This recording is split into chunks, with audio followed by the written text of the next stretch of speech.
Hello, welcome as we draw to a close here at the 30th anniversary, or the 30th anniversary of the Algarve Conference for Tourism.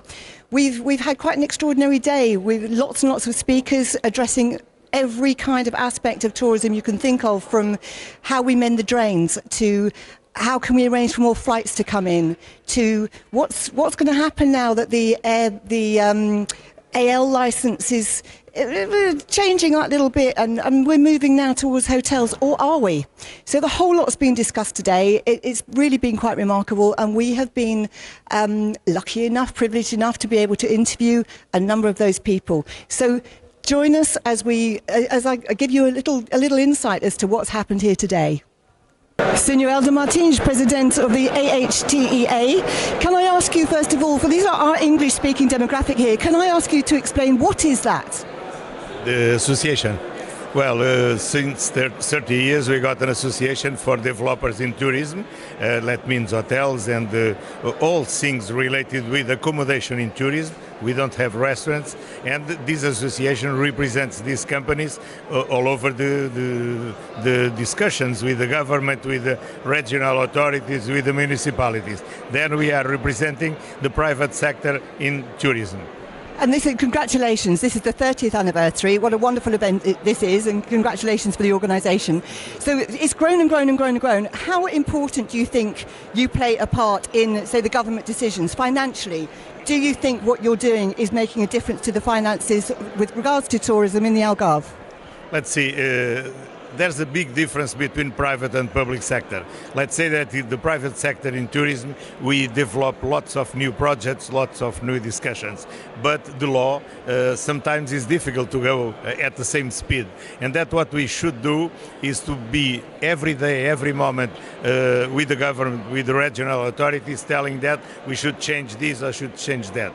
For example, at the moment, normally they say that we need 7 years to get the permission to build a new hotel. 7 years later is a different product, you see, and then I have my project, but 7 years later it's a different project. And that's what we do. In moments like this, we bring everybody to the table and we discuss this totally open. We discuss what is our problems. For example, now these questions of the airport, I finish a conversation with the director that is quite solved, but we cannot, a touristic destination, we cannot change a software and then get problems like that, you see. And that's our responsibility, is to be everywhere, taking the questions of I speak every day with members of the hotels, owners, directors, to feel how is the business, you see. Every month we got the numbers. We increase or we decrease these nationalities, that nationalities, the RevPAR, different situations. And then with this information, we are also member of the Portuguese Confederation of Tourism. With this information, we try to increase decisions related with the activity, because we are sure this is the main activity in the Algarve. It will be in the future, and some people that say that we got more, plus tourism in the activity. No, we get the tourism. The problem is the other economic activities that should increase. That's our job. President of the Algarve Tourism, thank you very much for joining us. What a wonderful day it's been today. Since taking this position, what have been your greatest achievements, and what do you see as being your biggest challenges moving forward? Today we are facing everyday challenges regarding the activity of this sector of the tourism, and particularly here in our region of Algarve. Like I was saying before, I guess that the main challenge is for us to keep having the ability to keep on doing this work that we have been doing, promoting a magnificent region as is Algarve. For me it's a privilege to be the president of the tourism board in this particular region of the Algarve, because in fact fact, this gives us the ability to work every day with so many different sectors of the region, not only with particularly in the segment of the tourism sector and companies, but also with other entities that work on the region, that every day in their daily work impact in the lives of so many people, not only on the lives of people who visit us every year, the million of tourists that we have on our region, but in fact impact in the life of our residents, of our populations, of our territory, regarding the management of our resources, of our natural resources, but also in the lives of everyday people that live in the Algarve. This is a sector that has that ability to promote not only for the foreigners that visit us, but also to impact in the daily lives of the people who work in the Algarve. And of course, the season's got bigger and bigger. We're not talking 6, 8, 10 weeks anymore. We're talking just about 12 months a year. So we need to work. We need to increase that tourism. So there are areas and sectors that I see growing, and areas that possibly need a little bit more attention. So presumably this is a big part of where you come in as well, for people to say, but we don't have and can we do? And I don't envy you at all. But obviously with this it takes a lot of finance as well. So do you think that what we need to do is we're going to get enough finance from the government in order to do this? Of course, finance, it's a need for us to develop our projects and our strategies. But the main thing, like we were saying, our main objective is precisely that, to show that the Algarve is a region that has the ability to host tourists during all year. Like we normally say, we normally have 300 days of sun per year. Not this year, but we also needed the water that we had in the beginning of the year. But in fact, that's our main objective in our strategy, to show that the Algarve is much more than sun and beach, it's much more than golf. Obviously, these are the two products that we are more recognized internationally. We are every year recognized internationally by awards, showing that we are a magnificent destination for sun and beach. We have the best golf courses in the world, but in fact the Algarve is much more than this. Algarve has an all-interior region to know, for people to know, a completely different Algarve that people are normally used to know. We have magnificent activities of nature tourism to do. We have a cultural patrimony that we need to show and to present to the people to visit us. And so we develop a complementary segment of products that we take with sun and beach and golf, and that gives us the ability for people who visit our region in 4 or 5 days that they stay in the region, have contact with so many different segments and have a full experience, an authentic experience, and the knowledge of our culture, of our natural resources, of our territory, and once more of our communities, because in fact they are the ones that give us this ability to show so magnificent territory as Algarve it is. I understand that you are a private hospital, a private care group. Very, very important for the expats, because of course we come over here in our droves. We have problems, we have accidents, and there's always the question: where do we go? Who can we trust? How do we pay? So how would you answer that? What can you do for us? So thank you for your question. We are very happy. I'm one of the executive board members of Luzia da Saúde, not the CEO, unfortunately, but we're okay. But obviously, as a private healthcare provider here, what we want is to guarantee that you have accessibility to our hospitals and to healthcare treatments.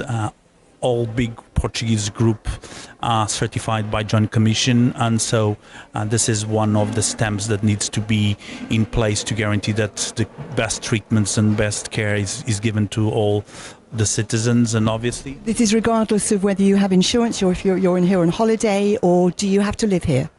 No, the doors are open, so it's a free entrance perspective.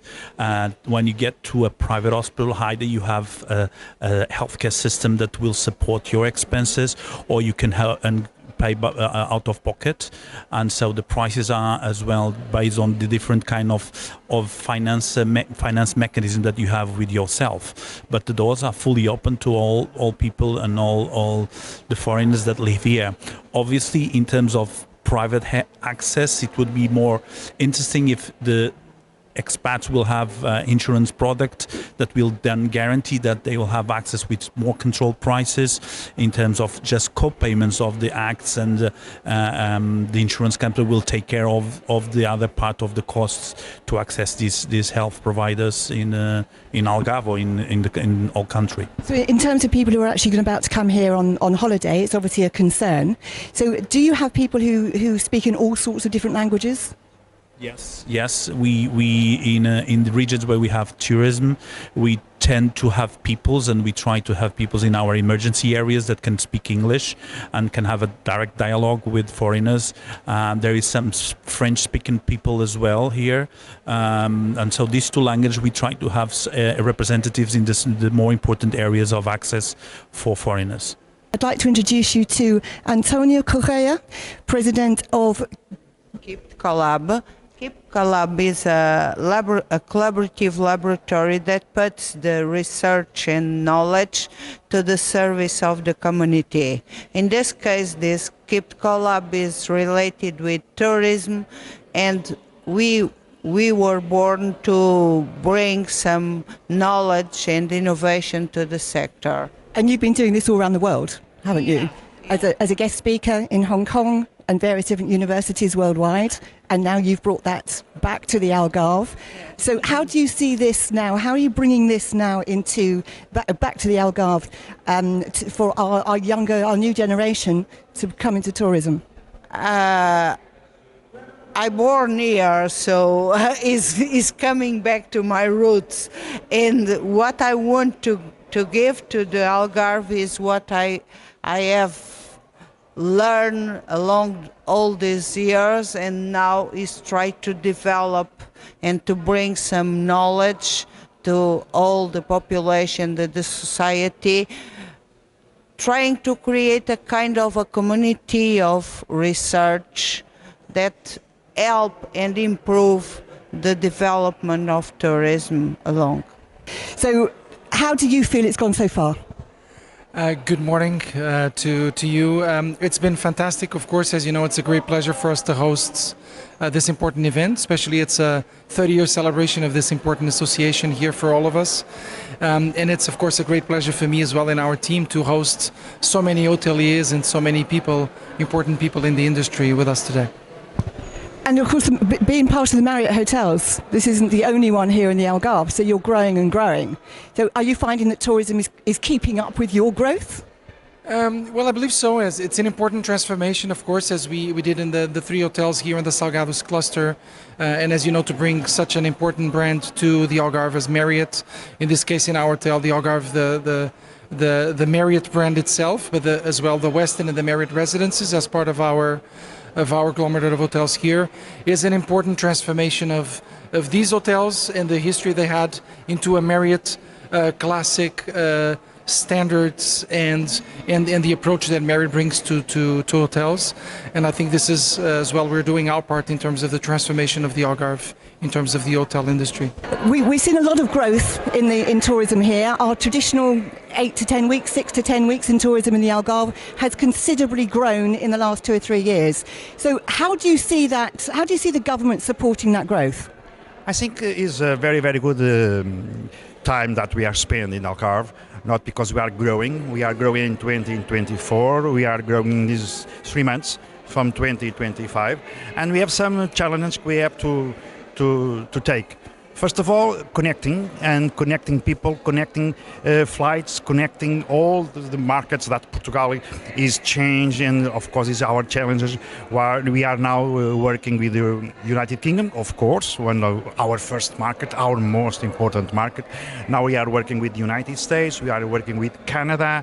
The flights, the direct flights are coming from the USA, from the Algarve. So I think 2025 it will be a very, very good year for tourism, a very, very good year to Portugal.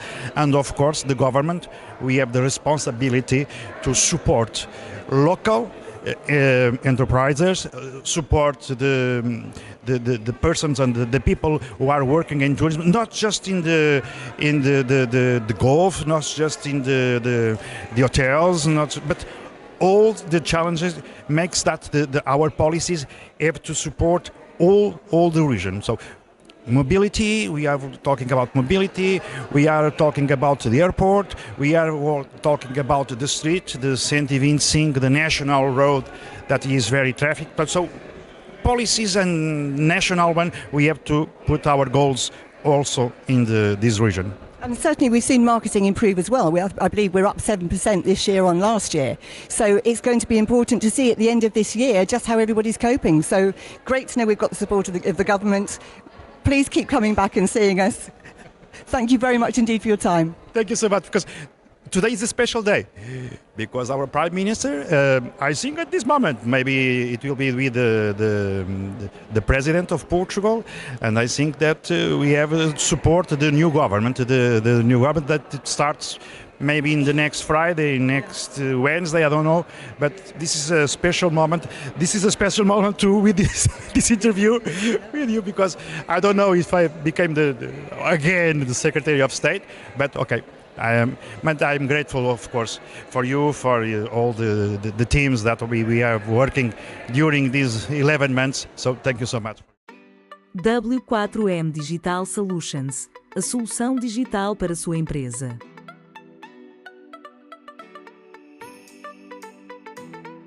Companhia de Dança Panteras, o teu encontro com a arte de viver.